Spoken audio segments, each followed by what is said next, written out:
What's up, everybody? I'm Najee Adams. And I'm Hunter Jacobs. And you're listening to the Hoopball Nets podcast.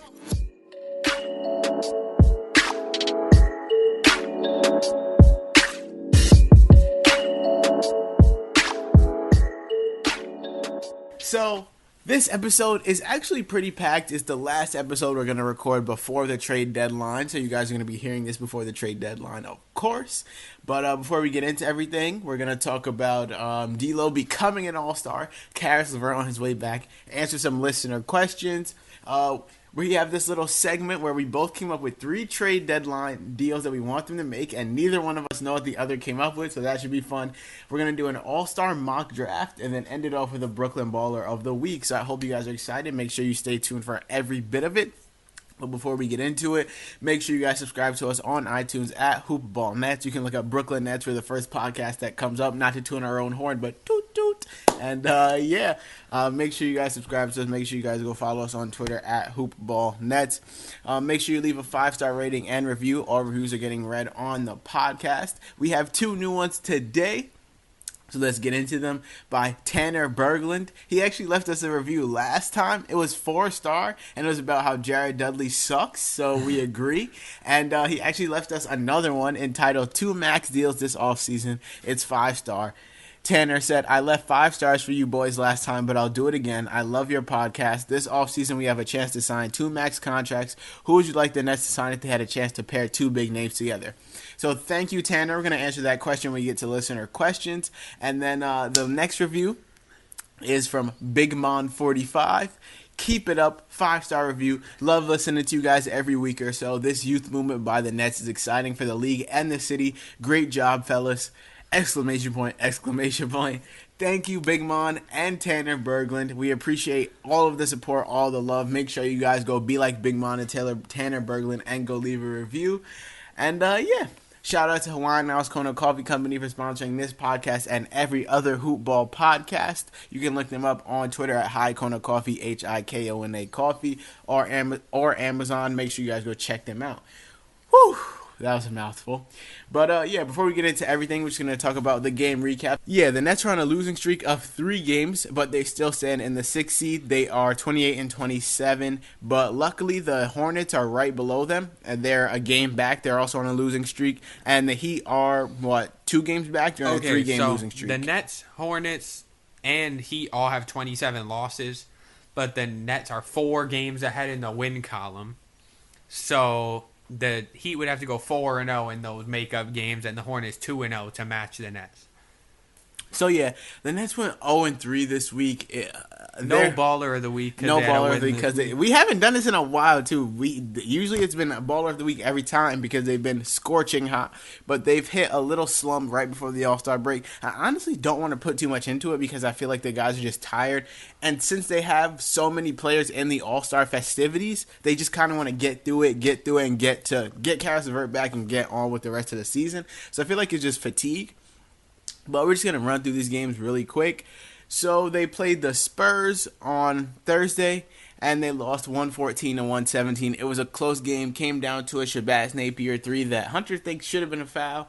I don't know. I honestly can't tell if it was a foul or not. I remember Greg Popovich saying that it should have been a foul. So, yeah, it should have been a foul. Aldridge was leaning forward, and Shabazz Napier didn't really jump into him. He jumped up while Aldridge was going into him, so his left shoulder was in Aldridge's chest, so he couldn't really shoot the way that he wanted to, and I mean, that's a foul. That's the bottom line. They just didn't call it, but yeah, the Spurs got outscored. I mean, the Nets got outscored by the Spurs 32-25 in the 4th, and that's really when they pulled away. The Nets actually shot a better percentage than the Spurs, 47.2 to 40%, but the Spurs shot 100 shots, and the Nets shot 89. The Nets lost the turnover battle 14-9, and they got out rebounded 50-46. On to the box score. Not too much. Jared Allen 14-3 with 2 steals and 2 blocks in 28 minutes. A good game from him. He was 6 of 7. Joe Harris 18 points, 7 of 10 from the field, 3 of 5 from the 3-point line. All reliable, knocking it down, playing well. D'Lo, 33 minutes, 25 points on 10 of 26 shooting. The D'Lo special. Sean Moore had more attempts than he did points. 2 of 7 from the three-point line, 3 of 4 from the field. He hasn't done that in a while. He also had 9 assists, 4 turnovers. Honestly, it was a good game from D'Lo. I'm not going to lie. Like, he was the one keeping them in this game for a good majority of it. And, on to Shabazz and DeMar Carroll. They combined for 33 points off the bench, 9 of 26 shooting, just over 33%. They hit 5 threes. They were 10 of 13 from the line and had 6 rebounds and 9 assists. And Shabazz Napier had 2 blocks, so that's interesting. And Rodions Kurucs almost double-double, too. He had 9 points with 10 rebounds. The Nets gave up a career night to Derek White. He started at the 3, and he had... Well, that's what it says, but DeMar DeRozan's really the 3, and Derek White is the 2, but... He played 24 minutes, had 26 points on 8 of 13 shooting. He was 3 of 4 from the three-point line, 7 of 9 from the free throw line, 6 assists, 3 rebounds, 2 blocks.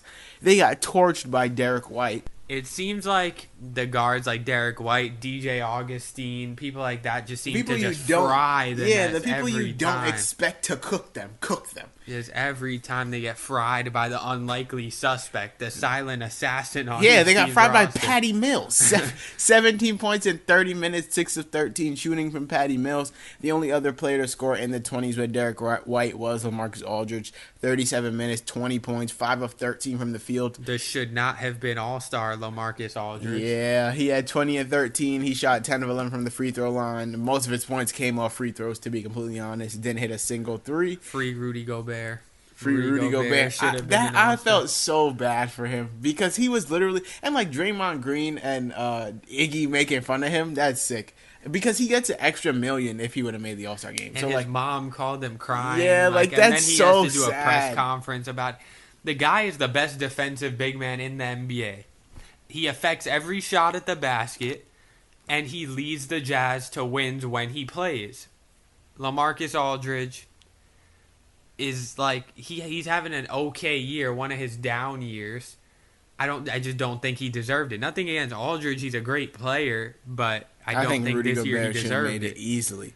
But yes, that's their Spurs loss on to their blowout. Okay, so they lost to Magic, in my opinion, because they beat them twice, and they would not be lucky enough to beat them 3 times after 2 wins that they squeaked by against the Magic. So now it was time to get their loss. On to everything like the box score. The Nets, Magic dominated most of this game. Yeah, they dominated most of the game. They outshot the Nets 43.6% to 36.3%. The Nets lost the turnover battle again, 18-14. D'Angelo Russell this game, 23 points, 32 minutes, 8 of 17 from the field.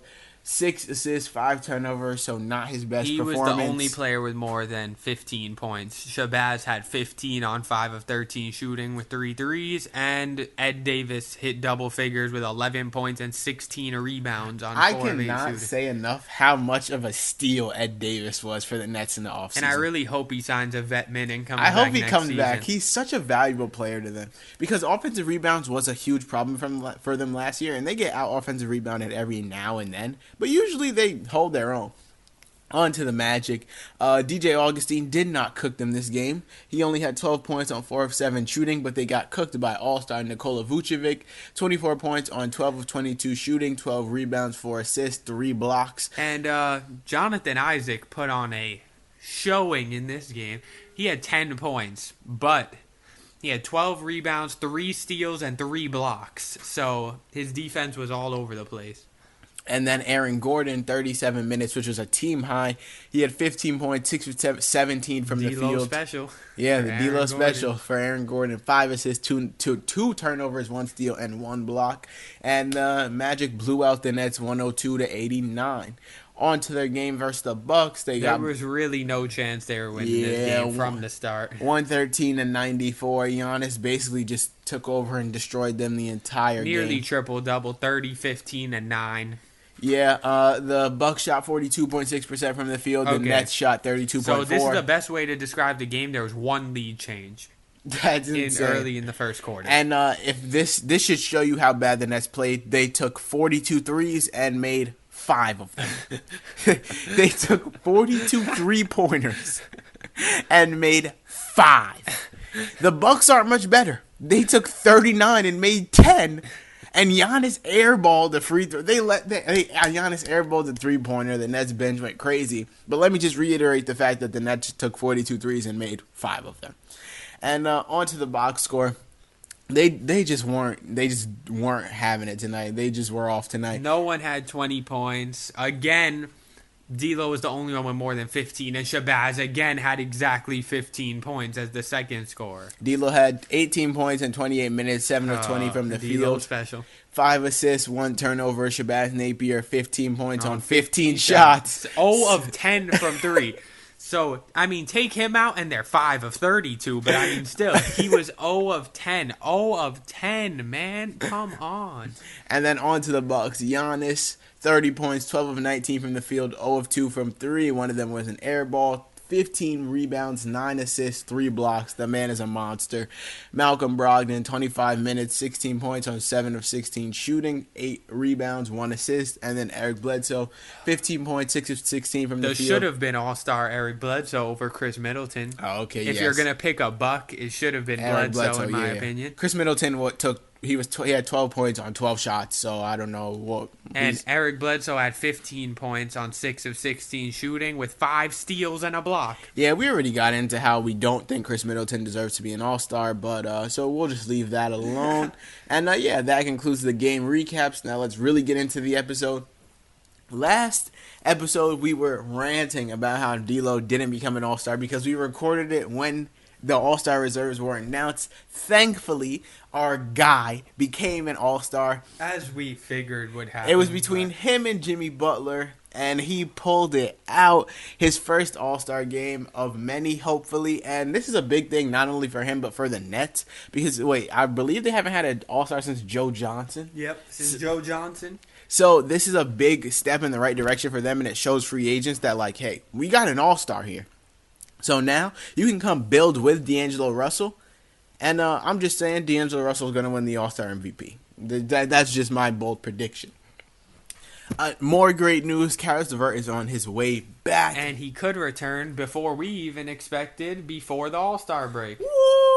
Him and Allen Crabbe have been assigned to the Nets G League team. So my opinion on Allen Crabbe is he should not play one single minute upon his return. I do not think that he's valuable to the Nets rotation.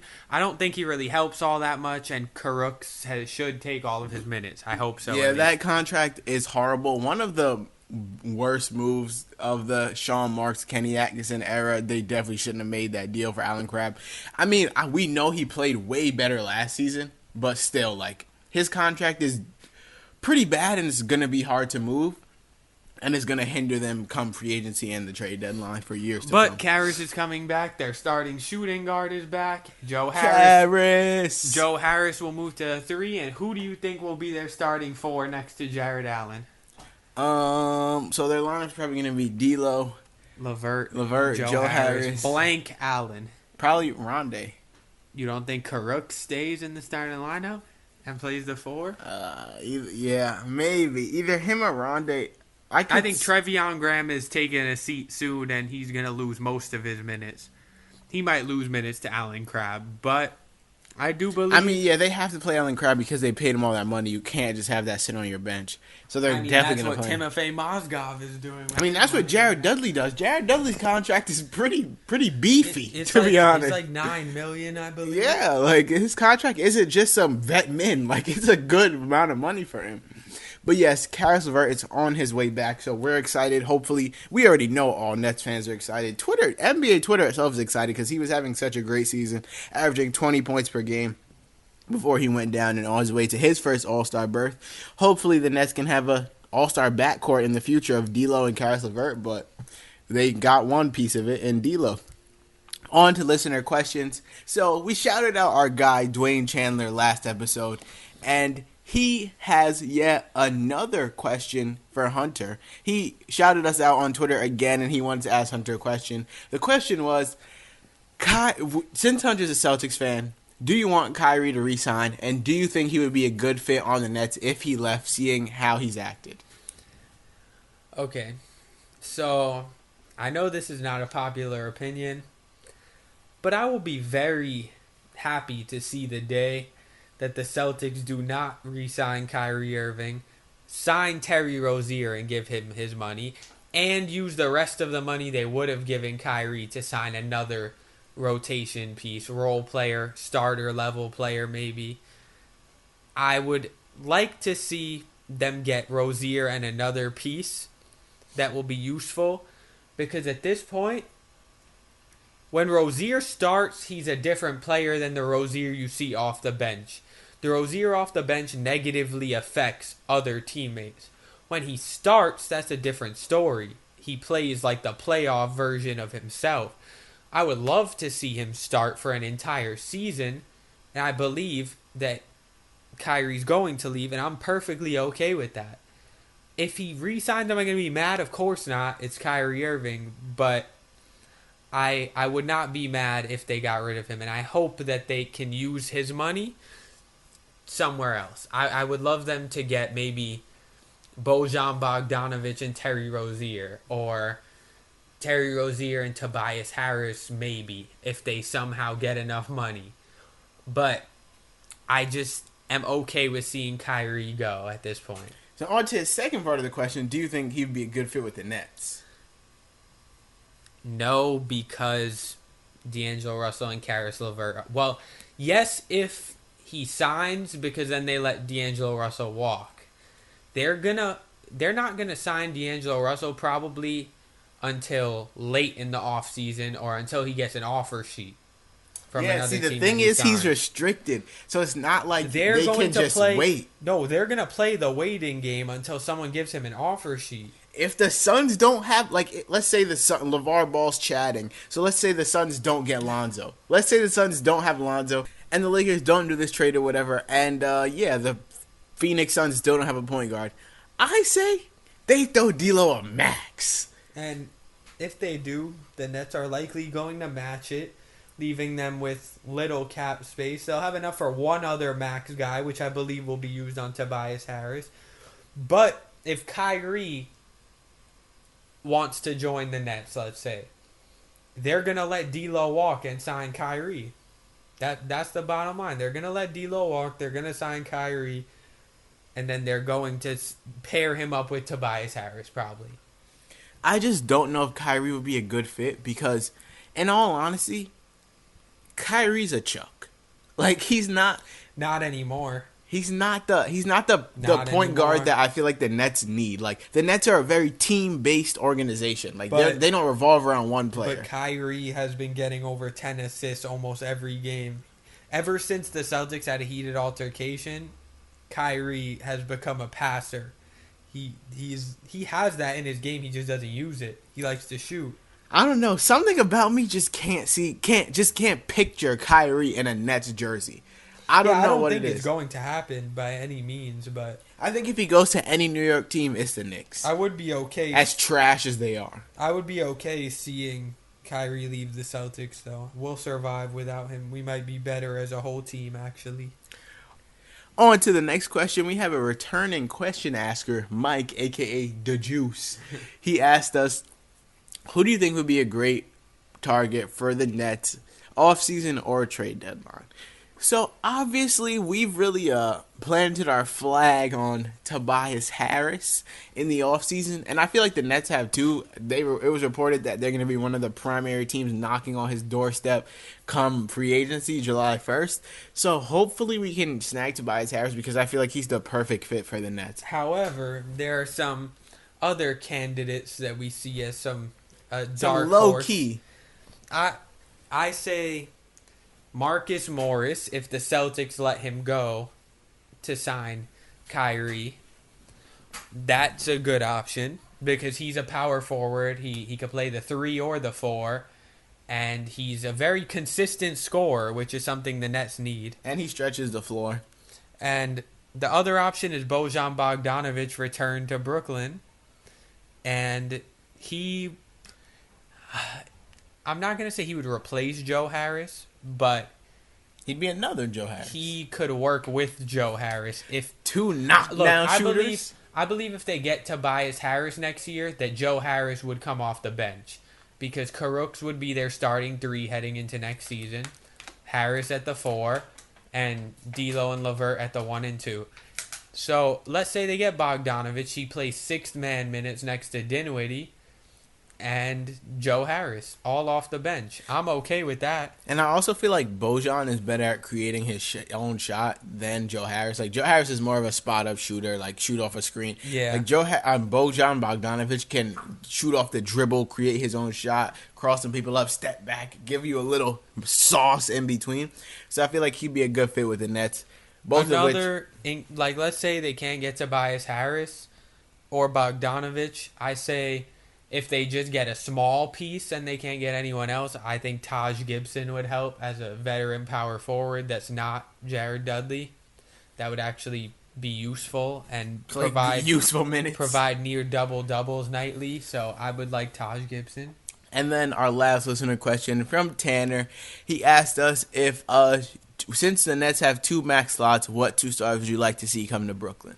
So this is a difficult question because if the Nets do max D'Lo or they give him like $21 million a year, they don't have enough for 2 max slots. So it'd have to be D'Lo and another max guy.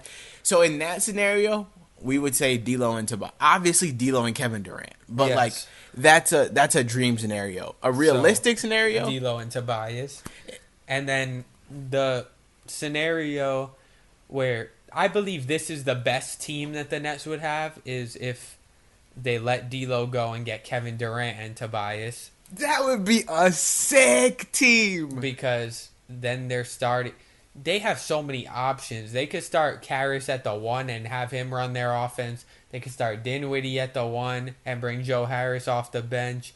They have a lot of options with that group. Karooks can play the 2 and have a very tall lineup. There's so much that could happen with that lineup. I know talking about D'Angelo Russell walking is blasphemy for Nets fans since he's their first All-Star in a long time. And trust me, he's my favorite player, so I don't want to think about that. But just think about this team. Spencer Dinwiddie averaging 15 to 16 points per game. With like 7 assists. Caris Levert, who was averaging 20 before he got injured. Let's say he averages 18, 19. KD averaging 28, 27, doing regular KD things. Tobias Harris averaging 21, 22. Jared Allen averaging 14 and 10. I'll say like 11 and 11, something like that. Joe Harris off the bench. Shooter. Alan Crabb, since they're still going to have him, he's buns. Shabazz Napier, Hopefully they can get Bojan Bogdanovich. And like just a whole slew of Damari Carroll. Ed Davis. The depth could honestly use a little help. If they had that team, I believe they'd be a lock for a top 4 seed in the East. Easily. And they'd probably be a good bet for the Eastern Conference Finals. I don't know about the actual finals, being that the Celtics will still be there and the Raptors will still be there with Kawhi if they keep him, and the Sixers with Simmons and Embiid, and the Bucks obviously. But I think they're a good bet for a top 4 seed. One other combination we thought about before we locked in on Kevin and Tobias was Tobias and Klay Thompson. I don't think Klay's leaving, but I mean, it would be cool if he did. Yeah, that would be cool. Or like Kevin Durant and Klay Thompson. I feel like that's a best case. Like that's best dream case scenario. Yeah, no, that's the best 2 players you're gonna get. But then you let D'Lo walk. Caris runs the offense. Yeah, but I doubt that they would come together to the Nets. But let us know what 2 stars you want to see the Nets grab in this offseason and next offseason. Just let us know what you want the Nets' dream team to be in the next 2 years. But yes, on to the most honestly, I'm excited for the All-Star mock draft. So this is my second most anticipated segment, our trade deadline trades. So the way we did this was we both went to the NBA trade machine and came up with 3 trades that we each think the Nets should or could do. We have explanations behind all of them. We don't know what trades the other one put, so we might have the same exact trade. We might have 3 completely different trades. As you're hearing it, we're hearing it. So let's get into it. Do you want to go first? Or do you want me to go first? I'll do my first trade. All right, go ahead. I'm going to do my least favorable trade first, although I believe this only benefits the Nets. I'm excited. I have the Nets giving up Rondae Hollis Jefferson and his expiring deal Trevion Graham, 2019 second round pick, and 2021 second round pick for Willie Cauley-Stein. Okay, explain that to me, please. First of all, he's already on the trade block, so this is realistic. But I don't think they're going to re-sign Rondé, so you might as well get him out of here now. Trevion Graham's not all that important to their rotation when everyone's healthy, and you're giving up 2 second-round picks for a guy that could potentially outplay Jared Allen. Matchup-wise, if Jared Allen's getting cooked, Willie Cauley-Stein will not in some cases. And he's good for big man depth because right now they only have 2 big men, so he can come on and play with Ed Davis, and they'll dominate the bench rebounds.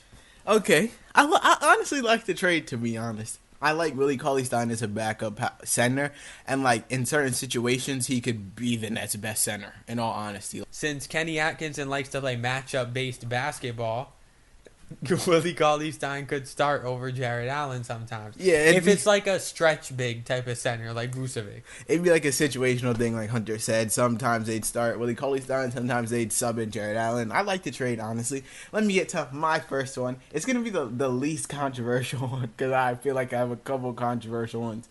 But my first trade is Jared Dudley. I can't. They're not trading him. Jared Dudley, Rondé Hollis-Jefferson, and the Knicks' second-round pick in 2019 for Nikola Mirotic. Yes, for Nikola Mirotic. Because the Pelicans are already saying that Nikola Mirotic is on the trade block. You send Jared Dudley. They just take his contract, which is expiring. You take Rondé Hollis-Jefferson, who's also expiring, and you get the Knicks' second-round pick.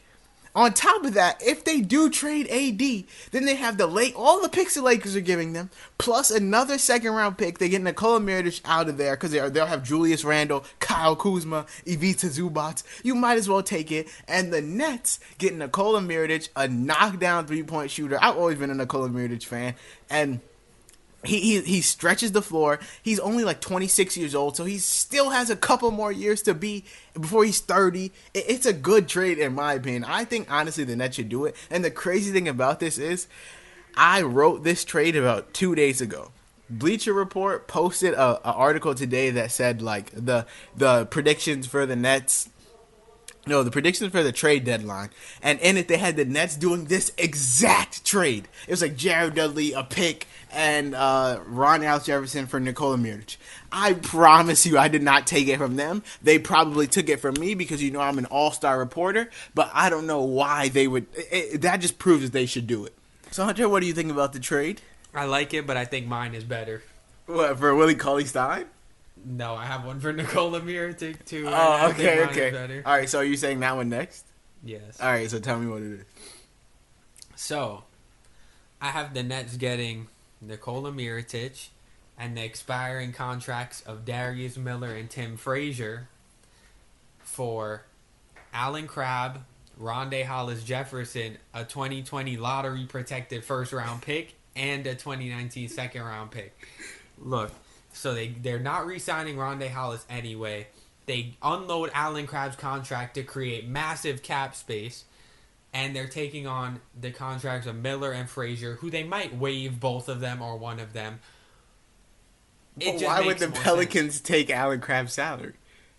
If they do this trade with Anthony Davis, first of all, they're gonna have boatloads of money regardless. They don't need this money. Allen Crabbe's gonna provide a useful shooting guard role. So yeah, shooting guard, small forward role for them. And so he's gonna be basically like their sixth man on this team. And then they have Rondé Hollis, who they could choose to re-sign. Let him walk. I assume they would re-sign him because he's not going to be all that expensive, and they're going to have crazy money if they get rid of AD and his contract. And then they get a first-round pick because the Nets are probably not going to be in the lottery in 2020, so they're probably going to get a pick around 18, 19, and then they're getting a second-round pick. And they're going to lose Nikola Mirotic this offseason anyway, so why not just do that now? Honestly, I can't choose which one I like better. I like both of our trades. I feel like we need to get rid of Jared Dudley because we're in this win now mindset. It's time to buy in and go for the playoffs. Get Jared Dudley out of here. He has no value, fam. No one wants and we Jared understand, Dudley. To all of the Jared Dudley fans, we understand that he is a veteran presence and he's good morale for the team. But at this point, we need to win. And he's not helping us do that. Ed Davis is just as good of a veteran presence, in my opinion, but no one's going to take Jared Dudley. He doesn't have trade value, and the Nets like him too much to trade him, so I don't think that's going to happen. That's my opinion. So let me get to my next trade. It's more, I don't want to say it's out of the ordinary, but just let me say it. So I have the Wizards getting Rondae Hollis-Jefferson, Allen Crabbe, and a 2020 first rounder, and I would throw in a second rounder later down the line, like 2021, if they wanted, for Otto Porter. Now, listen to me. I will not do that. Why would you not do that? I will not listen to you, and I will not do that because his contract is ridiculous, and that takes away all hope they have of getting another person. Okay, listen. Okay, so the Wizards are probably going to start tanking because John Wall is out for 2 years because he slipped and fell and broke his Achilles and ruptured his Achilles in his house. So he's only out for a year, actually, but still, it was an exaggeration. So they should trade Bradley Beal, tank, call it quits. They're not winning anytime soon. Get Otto Porter back to where he first originally signed with the Nets, and then the Nets will have a nice young player, he's like 25, who can shoot the three, play the four, and he'll be fine. You can re-sign D'Lo, and then Otto Porter's contract is only like 1 more year. Next year he'll be off the books. If you don't like him, you can get him out of here. Okay, so Otto Porter's contract, I know it's a little hesitant. It's a little bad, but I say you get him for this season. He's a crutch just in case the Nets don't sign anybody. If they do, Otto Porter is still 25 years old, and he could easily probably be traded to a team that's contending to get his contract off the books because his trade value is not that bad. Like, he's still a pretty decent player with a good amount of potential, so the Nets could easily move him to a team that is contending. So yes, I think they should get Otto Porter. It wouldn't be the greatest deal, but it wouldn't be bad. One question I'm going to ask you. What's the last time the Nets offered a ludicrous contract sheet that got matched and then they traded for him? I'm trying to think. Don't tell me. Who is it? Give me a hint. He's in your trade. Is it Allen Crabbe? Yeah. And what happened with Allen Crabbe? It didn't work out so well. Okay, but Allen Crabbe is actually butt. Like, but you wouldn't think that when you traded for him. Same thing as him. Do you really think he's going to make that much of a difference that is worth sacrificing, signing D'Angelo Russell and Tobias Harris to trade for him? I don't know if he's going to make that much of a difference, but I feel like if he isn't, he would be an easy person to trade. But no one, they know your back is against the wall. They're not just going to take him. They know that you're going to have to unload him for less. No. He's not like he's 29 years old. No, he but your sucks. back is against he's the wall. He's 25 years old, and he has so much potential. I think a team would take him. If you keep him, you lose getting Tobias Harris. We could always trade him. That's 4 years of Tobias Harris that's gone. His trade value, out of 100, his trade value is probably like 60, 65. And that's because he's injured right now. 80, 85. We can still get Tobias. We just have to trade Otto Porter if he's bad. But why put yourself in that situation at all? Then just ride it out and do 1 year players. Why? I don't know. I've just always really been a fan of Otto Porter, and I feel like he can make a big difference on the Nets. Okay, that's up to you. I don't believe that. All right. This trade is my favorite one of the three. Is your last one? Yes. I have the Nets giving up Rondae Hollis-Jefferson again, Janan Musa, and a 2024 second-round pick for Dario Saric, who is trapped on the Minnesota Timberwolves. So, first of all, Dario Saric is a good basketball player, trapped behind Taj Gibson's Dario Saric is bad. in a terrible Minnesota Timberwolves offense led by Tom Thibodeau at the time, and his Who's better, Nikola Mirotic or Dario Saric? for this No, value, no. Saric. Who is better? Who is a better basketball player, Nikola Mirotic or Dario Saric? On the Sixers, Saric now Mirotic. No, Nikola Mirotic has always been better. That is false. Nikola Mirotic is a better scorer. That's Nikola about Mirotic it. is a better That's basketball about it. player. However, I do believe that Saric could contribute in multiple aspects of the game. He'll be a stretch four. He could do a lot of things for them, and all they're giving up is Rondae Hollis-Jefferson, who's expiring anyway, John Musa, who I don't see a whole lot of potential in my opinion. Karooks was their real pick in the draft. And a second-round pick down the line for someone that the Timberwolves want to get rid of anyway, being that they're not making the playoffs this season. So they might as well take Rondae Hollis-Jefferson and work with him as their power forward next to Cat down the line. I don't see a big problem with it. I also don't love it, but it's whatever. On to my next trade. My last trade. I have DeMar Carroll, Jared Dudley, and a 2019 first rounder for Harrison Barnes. Listen here. There is no reason as to why Harrison Barnes is on the Mavericks anymore. They have Kristaps Porzingis. They have no reason to have that man. They're like, one, his contract is pretty beefy. When you look at their team, they have so many forwards that there's no reason to have him. You might as well just ship him off. You can let Jared Dudley's contract expire. You can let who else did I say? DeMar Carroll. He can be a useful player for you, and then you can let his contract expire too, and you get a 2019 first rounder from the Nets. The Nets get Harrison Barnes, so they're in win now mode. They get that power forward, small forward that can shoot, and he's a good shot creator for himself. I think they should do it. The Mavs have no use for Harrison Barnes at all. That's incorrect, but in what way? Because Harrison Barnes is a chuck. Do you know what their lineup is right now? Harrison Barnes is used to taking so many shots on the Mavericks that when Kristaps and Luka get back, he's not going to know what to do with himself. What is their lineup?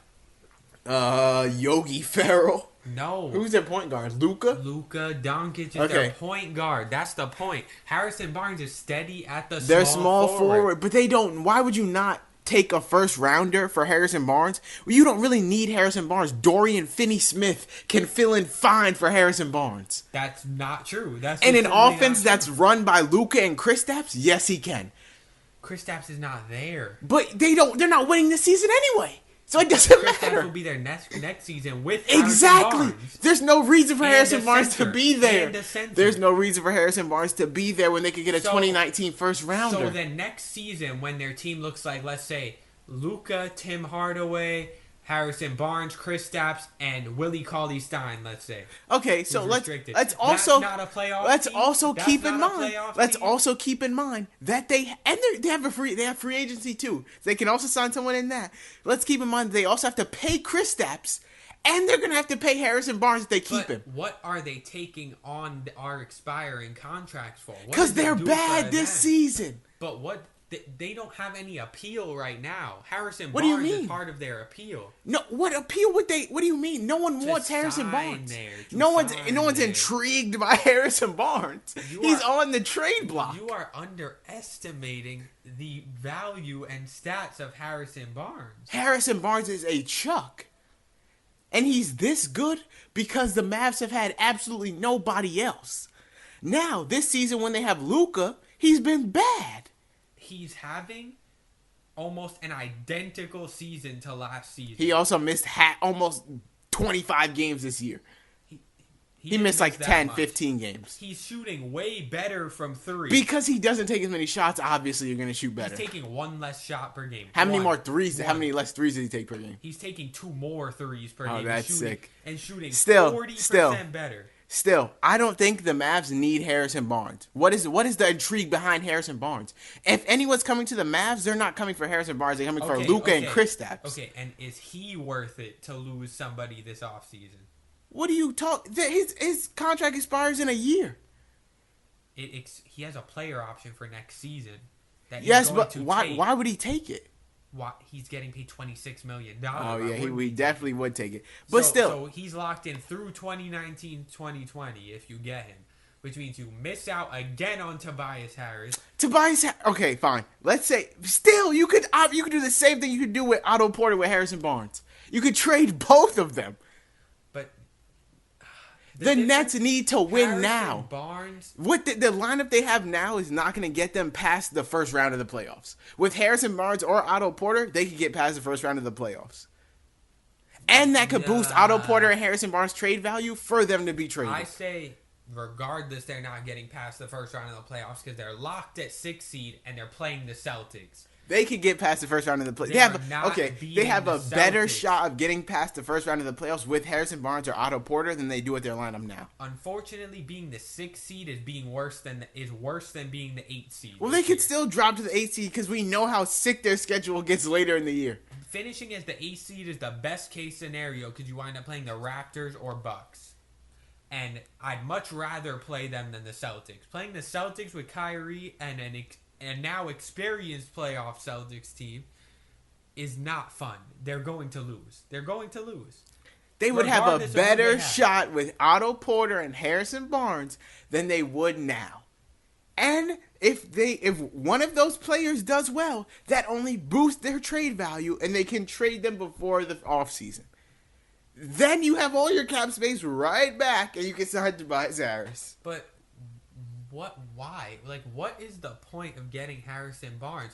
To compete in the playoffs because the team you have now is not going to do that. Is he going to outplay DeMare Carroll by Yes! that much? You just said he's having one of the good seasons of his career. He's having a top 3. Oh, what? Oh, You well. know why?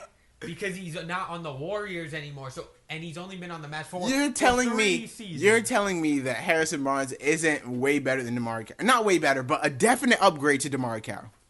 Upgrade, yes. Is he going to make that much of a DeMar difference? Carroll comes off the bench. And also, DeMar Carroll comes off the bench. And also, he does. Harrison Barnes does not play defense. Does DeMar Carroll? Yes. He's a bench player. He should not be a bench player. They have Rodion Caruks. Okay, so you're gonna start replace Caruks with Carroll. Replace Carroll with Caruks. I take Rodion Caruks over DeMar Carroll. So you're gonna tell me that you're gonna start Barnes at the 4, yes, with Caruks at the 3, and Barnes. No, I'm not. I'm starting D'Lo, Caris Levert, Joe Harris, Barnes and Jared Allen with Dinwiddie and Rodion Caruks off the bench. That's not winning. And Ed Davis off the bench. That's better than we have now, though. But that means you're locked. Okay, we can't keep talking about this. We're already at 43 minutes. We're just saying the same thing over and over again. We can't keep talking about this.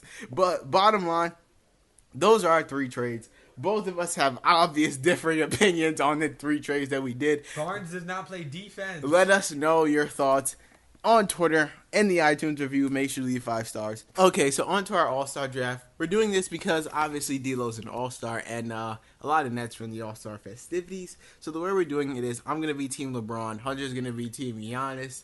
He didn't want to be... I said we should rock, paper, scissors for first pick, but he didn't want to. He'd just rather be Team Giannis. I don't like LeBron. So yes, I'm going to get first pick in the first round, all the starters.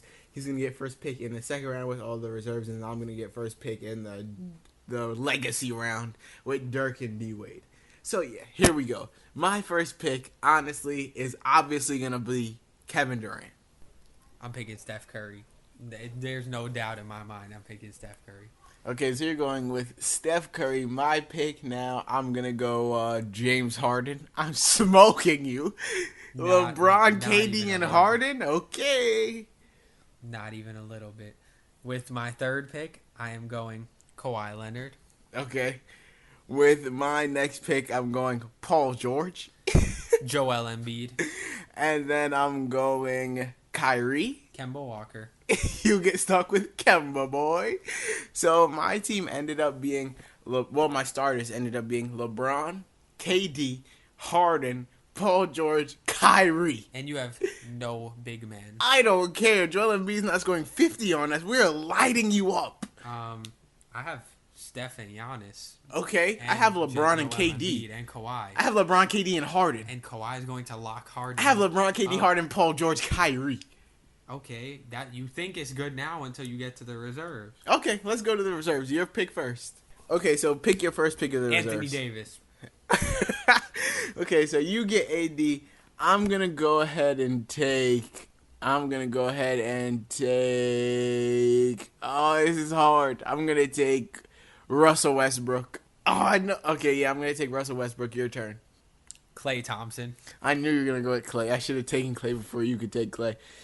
But okay, you went with Klay Thompson. I'm going Nikola Jokic, our big man. There we go.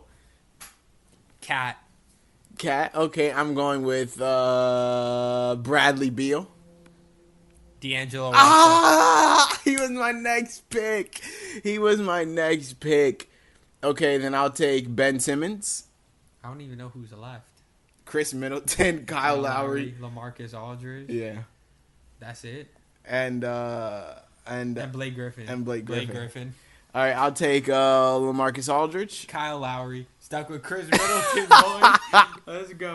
Okay, I'll take Chris Middleton. Okay, so my reserves ended up being Anthony Davis, Klay Thompson, D'Angelo Russell, Blake Griffin. Wait, no one picked Damian Lillard. What? Nobody picked Dame. Instead of Blake, I took Dame. No, it was my pick anyway, because then we missed 2 people. Okay, fine. You can have Dame. No one picked him either.